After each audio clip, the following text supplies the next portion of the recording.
আমার মতে বাল্যবিবাহ হওয়ার কারণগুলো হলো দরিদ্রতা, বাবা মার শিক্ষা না থাকা, বাল্যবিবাহের কুফল সম্পর্কে তাদের ভালো ধারণা না থাকা।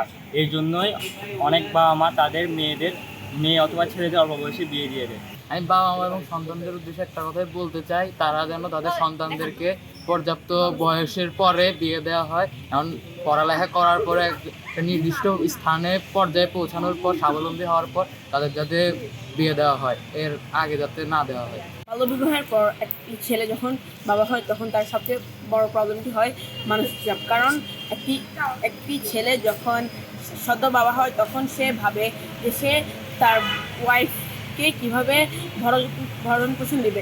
কারণ সে নিজে একটি ছোট ছেলে, সে যদি তার মতো আরেকটি মেয়ের ভরণ পোষণের দায়িত্ব নিতে চায় তখন তার মাথায় প্রচুর মানসিক চাপ পড়ে।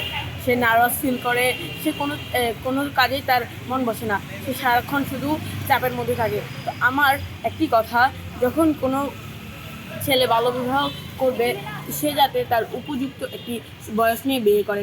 আমি যদি কোনোভাবে জানতে পারি যে আমার এলাকায় কোনো বাল্যবিবাহ হচ্ছে, সেক্ষেত্রে আমি চেষ্টা করবো সেটি বন্ধ করার। এই জন্য আমি আমার বন্ধু বান্ধবদের সেটি সম্পর্কে জানাবো এবং আমার শিক্ষকদের সহায়তায় সেটি বন্ধ করার চেষ্টা করবো।